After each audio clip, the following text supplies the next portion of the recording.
우리가 잠이 드는 과정은 단순히 피곤해서 눈이 감긴다는 수준이 아니라 뇌 안의 두 시스템, 각성 시스템과 수면 시스템이 서로 균형을 이루는 정교한 과정입니다. 뇌에는 깨어있게 만드는 각성 시스템과 잠을 유도하는 브레이크인 수면 시스템, 이 두 가지가 마치 스위치처럼 존재합니다. 낮 동안에는 각성 시스템이 켜져서 집중하고 활동하게 만들고요. 저녁이 되면 자연스럽게 수면 시스템이 활성화돼서 졸음을 유도합니다. 이렇게 하루 24시간 동안 두 시스템이 리듬을 만들며 돌아가는 것이 정상적인 수면 기전이에요. 그렇다면 수면은 어떻게 시작될까요? 잠이 오기 위해서는 크게 두 가지 변화가 필요합니다. 하나는 각성 시스템이 서서히 꺼지고 수면 시스템이 동시에 켜져야 해요. 해가 지면 우리 몸은 멜라토닌이라는 수면 호르몬을 분비하기 시작해요. 멜라토닌은 단순히 졸리게 하는 호르몬이 아니라 뇌에서 각성 시스템을 꺼도 된다라고 하는 신호를 보내는 역할을 합니다. 또 한 가지 중요한 작용이 있는데요. 아데노신이라는 피로물질입니다. 각성 상태에서는 아데노신이라는 물질이 점점 뇌 안에 축적되는 수면 부채, 즉 빛이 쌓이게 됩니다. 아데노신이 많아질수록 수면 시스템은 활성화되고요. 각성 시스템은 억제되면서 자연스럽게 졸음이 몰려와요.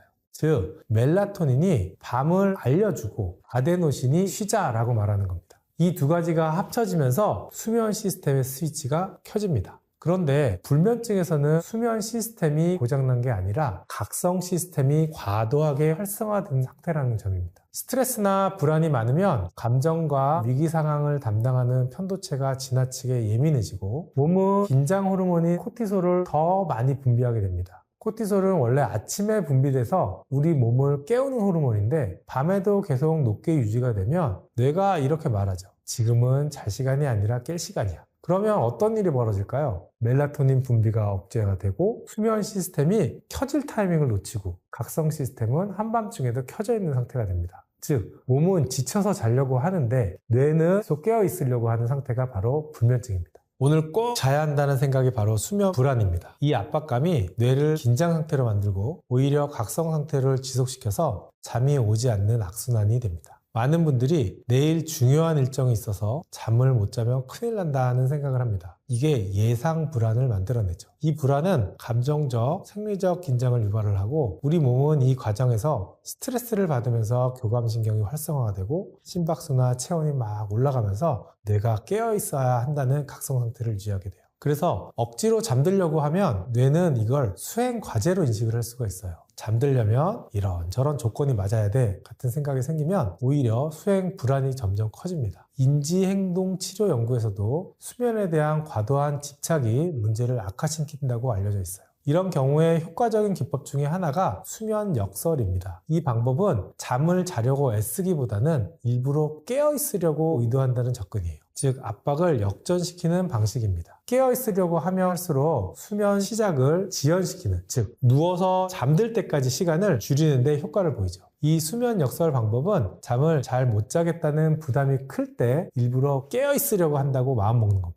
이렇게 하면 잠을 꼭 자야 한다는 과도한 수행 압박이 줄어들고 긴장도 낮아지면서 자연스럽게 수면 시스템이 작동할 수 있도록 돕습니다. 다만 이 방법은 초기에는 익숙치 않을 수가 있지만 일관된 연습을 통해 꾸준히 하신다면 효과를 볼 수 있습니다. 사람마다 잠자는 시간이 다를 수 있어요. 숏슬리퍼, 롱슬리퍼라고 해서 수면 시간이 3시간, 4시간만 돼도 몸에 전혀 문제가 없으신 분들도 있고 12시간씩 자야지 몸이 버텨주시는 분들도 있고 하는데 요거는 병적인 경우고 실질적으로는 그렇게 많지는 않아요. 굉장히 드물고 잠이 부족하다는 것은 낮에 졸린 경우들이 많아요. 그래서 가만히 있을 때 꾸벅꾸벅 존다든지 이런 경우들이 있다면 내가 밤에 잠이 부족한 경우들이에요.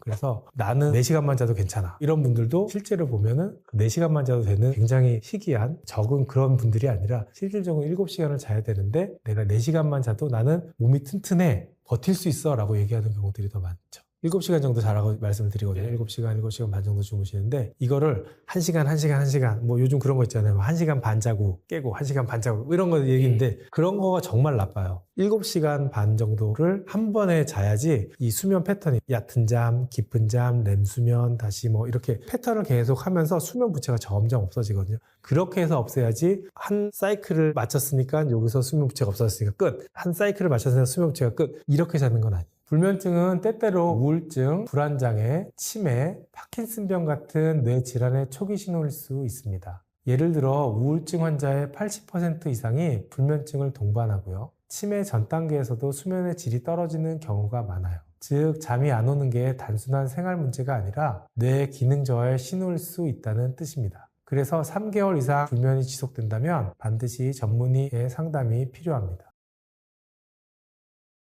나이가 들면 잠의 구조가 조금씩 깨지고 잠의 패턴이 조금 줄어들고 해서 잠 자체가 쪼개지는 경향이 좀 있어요. 근데 쪼개지는 경향을 우리가 뭐 어떤 걸 한다고 완전히 고칠 수는 없지만 일정한 생활 패턴을 가지시는 게 제일 중요해요.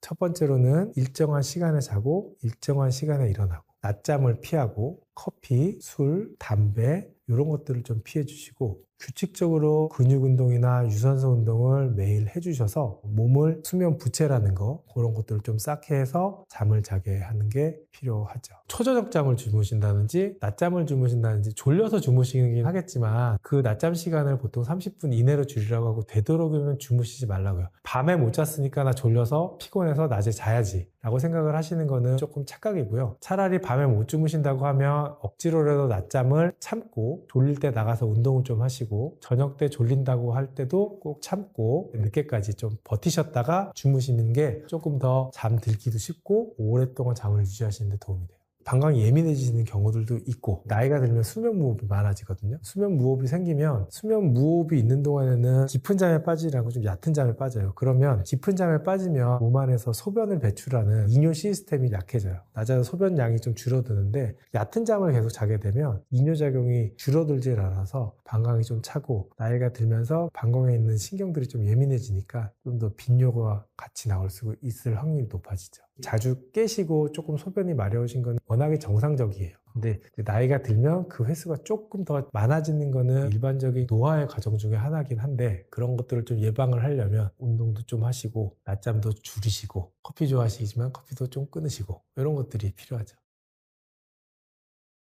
멜라토닌만으로는 설명이 안 됩니다. 잠은 하나의 단일 스위치로 켜지는 게 아니라 뇌 속에서 서로 다른 세 가지 시스템이 단계적으로 작동하면서 시작되기 때문입니다. 먼저 멜라토닌은 우리가 흔히 말하는 수면 호르몬인데요. 사실 졸음을 직접 유도하는 호르몬은 아니에요. 멜라토닌의 역할은 지금은 밤이야, 이제 각성 시스템 꺼도 돼 신호를 뇌 전체에 보내는 것이 멜라토닌의 본질입니다. 빛이 줄어드는 저녁 9시에서 10시부터 분비가 상승하기 시작을 하고요. 아침에 햇빛을 보면 바로 꺼지면서 낮 모드, 즉 각성 모드로 전환이 됩니다. 즉 멜라토닌은 수면의 타이밍을 맞추는 시계지 이 자체가 잠을 깊게 만들거나 불면증을 단독으로 일으키는 것은 아닙니다. 두 번째는 아데노신입니다. 이 물질이 사실상 졸음을 만드는 가장 강력한 스위치예요. 우리가 깨어있는 동안 뇌는 에너지를 쓰고 이 과정에서 아데노신이라는 피로물질이 계속 쌓이게 됩니다. 하루 종일 깨어있으면 있을수록 아데노신은 점점 증가를 하고 밤이 될수록 수면 시스템으로 강하게 스위치를 밀어 올립니다. 이게 흔히 말하는 수면 부채, 즉 잠의 빚입니다. 그래서 아데노신이 충분히 쌓이면 깨어있는 대가로 수면 부채, 빚이 많아지면 많아질수록 각성 시스템은 꺼지고 수면 시스템이 켜지는 이 전환이 자연스럽게 일어납니다.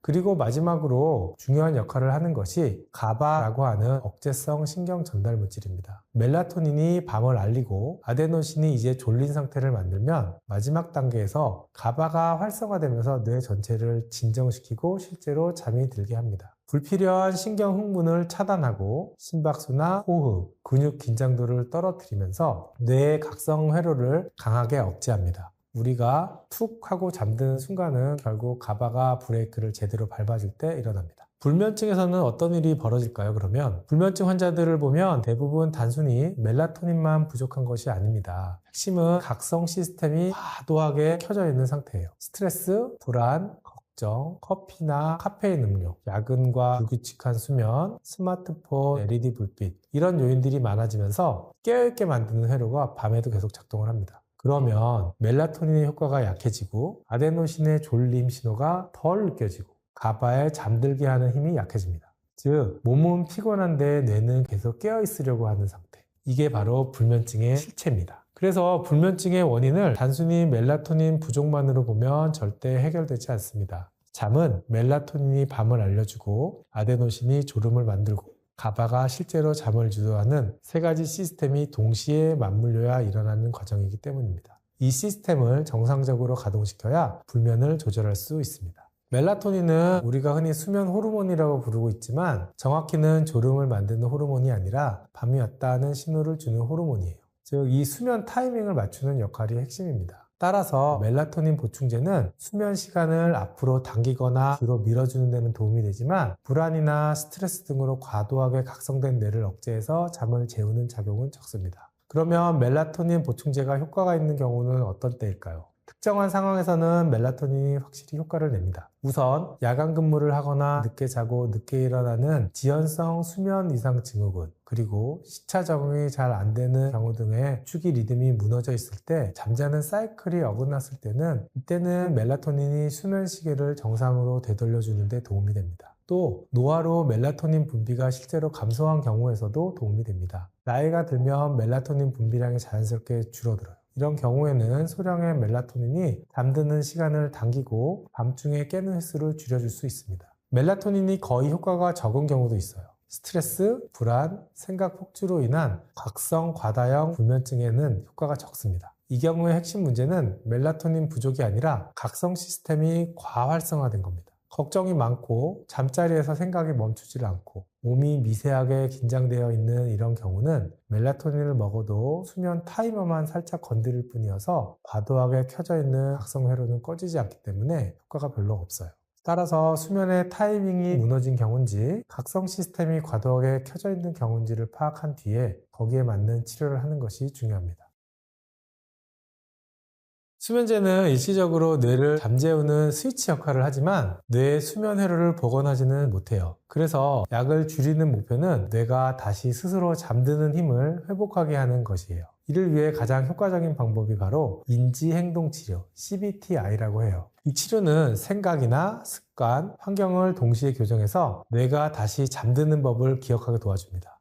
연구에 따르면 이 인지행동치료는 수면제보다 재발률이 훨씬 낮다고도 합니다. 수면 제한요법은 역설적인 접근이에요. 잠이 안 온다고 오래 누워있는 걸 막는 거예요. 예를 들어서 밤 11시부터 아침 7시까지 누워있지만 실제 잠든 시간은 4시간이라고 한다면 그 사람은 수면 허용 시간을 4시간으로 제한하는 거예요. 잠들지 않은 상태에서 누워있는 시간을 줄이고 누워있는데 실제 잠자는 시간을 늘리는 거예요.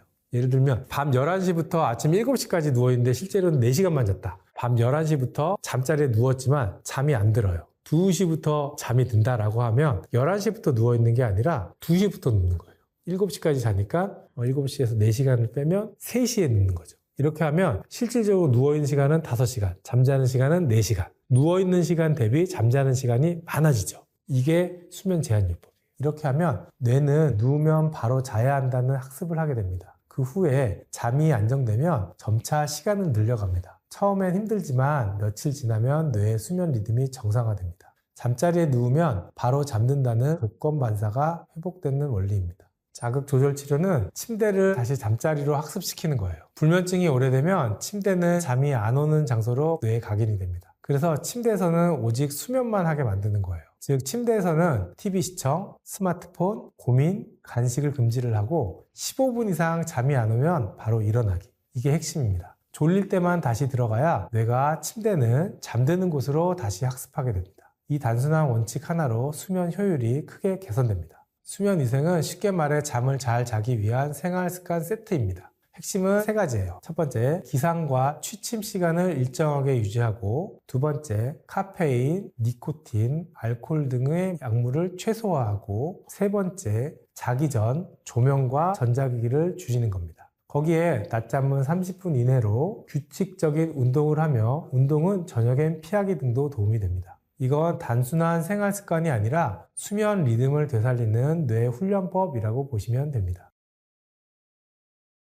생각보다 훨씬 큰 영향을 줍니다. 이건 단순히 눈이 피곤하다 수준이 아니라 뇌의 수면 시스템 자체를 흐트려버리는 문제예요. 우리가 밤이 되면 졸리는 이유는 뇌 속의 통과선에서 멜라토닌을 분비해서 이제 밤이야, 잠을 준비해 라고 신호를 보내기 때문이에요. 그런데 스마트폰이나 모니터, LED 조명에서 나오는 블루라이트는 멜라토닌 분비를 강하게 차단을 합니다. 그래서 뇌를 이렇게 속이는 거죠. 지금 낮이야, 깨어있어야 해 라고요. 실제 여러 연구들에 따르면 잠들기 한두 시간 전에 스마트폰을 사용하면 멜라토닌 분비가 30에서 50%까지 감소하기도 합니다. 이러면 잠드는 시간이 30분에서 1시간 정도 늦어지고 깊은 잠도 줄어들게 되죠. 더 큰 문제는 블루라이트가 단순히 멜라토닌만 줄이는 게 아니라 뇌의 각성 시스템을 직접 자극한다는 점이에요. 블루라이트가 들어오면 시신경을 통해 뇌 속의 각성 중심부로 신호가 전달이 됩니다. 그러면 심박수가 증가하고 교감신경이 활성화되고 뇌파가 깨어있을 때의 패턴으로 바뀌어요. 즉, 멜라토닌은 줄고 각성 시스템은 오히려 더 켜지게 됩니다. 그래서 밤늦게 스마트폰을 보면 몸은 피곤한데 뇌는 계속 깨어있고 잠자는 시간은 확 밀리게 되는 거죠. 그래서 어떻게 해야 될까요? 잠들기 한두 시간 전에 빛의 환경을 바꿔주면 됩니다. 조명의 조도를 50% 이하로 낮추고 가능한 노란색, 전구색을 사용을 하고 직접 조명보다는 간접 조명을 사용을 하세요. 그리고 스마트폰이나 태블릿은 야간 모드나 블루라이트 필터 등을 사용을 하시고요. 화면 밝기는 최대한 줄이고 TV는 멀리 떨어져서 시청을 하세요. 가능하다면 취침 1시간 전부터는 전자기기를 끄는 것. 이 작은 변화만으로도 멜라토닌 분비량이 자연스럽게 회복되고 잠드는 시간과 수면의 질이 놀랍게 좋아집니다. 스마트폰과 LED는 수면 호르몬을 억제하고 각성 시스템을 켜는 두 가지 효과로 잠을 방해합니다. 그래서 빛만 잘 관리해도 수면의 질은 좋아질 수 있습니다. 술을 마시면 잠이 잘 온다는 건 착각일 뿐입니다. 술은 수면에 항상 해롭습니다. 심지어 장기적으로는 불면증을 악화시키죠. 술이 처음에는 잠이 오는 것처럼 느껴지는 이유는 술을 마시면 보통 체온이 올라가서 몸이 따뜻해지고 기분이 풀리면서 졸립다 라는 느낌이 오죠. 이건 알코올이 뇌에서 가바라는 억제성 신경 전달 물질을 흉내내기 때문이에요. 가바는 원래 뇌를 진정시키고 뉴런의 흥분을 낮추고 잠이 들도록 돕는 역할을 합니다. 그래서 알코올을 마시면 벤조디아제핀 계열의 수면제와 비슷하게 일시적으로 진정 효과가 나타납니다. 바로 이 순간적인 효과 때문에 잠이 잘 오는 것 같다고 느끼는 겁니다. 하지만 몇 시간 뒤부터는 이 수면 구조를 무너뜨립니다. 문제는 알코올의 다음 단계입니다. 알코올이 분해된 뒤 나오는 아세트알데히드, 아세트산 등의 대사물질이 뇌를 다시 자극해서 각성 시스템을 강하게 켜버립니다. 그 결과로 수면의 회복력을 결정하는 가장 핵심 단계인 깊은 잠이 줄어들고 꿈을 꾸는 렘 단계가 줄어들면서 기억 정리, 감정 조절, 스트레스 회복이 안 되고 알코올의 진정 효과가 떨어지는 새벽 2시에서 4시쯤에 몸이 알코올을 해독하면서 교감신경이 활성화되고 다시 심박수가 빨라지고 체온이 올라서 미세 각성도가 높아지기 때문에 자주 깨고 또 이뇨작용이 커지면서 화장실을 자주 가게 되면서 여러 번 깨게 됩니다. 장기적으로는 술이 불면증을 더 악화시켜요. 처음에는 한 잔이면 잠이 잘 오네 하다가 점점 같은 효과를 내기 위해서는 더 많은 술이 필요해지고 내성이 생기고 결국 수면 리듬이 무너지면서 깊은 잠이 감소되고 새벽엔 각성이 증가하고 낮에는 피로도가 증가해서 불안이 악화됩니다. 이런 악순환이 반복되면서 불면증이 더 심해집니다. 실제로 알코올을 끊으면 몇 주 뒤에 대부분 깊은 잠과 렘 수면이 뚜렷하게 회복되는 것도 잘 알려져 있습니다. 그래서 술은 잠을 유도하는 약이 아니라 잠을 빼앗는 약에 가깝다고 할 수 있습니다. 의외로 단순해요. 첫 번째, 매일 같은 시간에 자고 같은 시간에 일어나기. 두 번째, 자기 전 루틴을 일정하게 만드는 겁니다.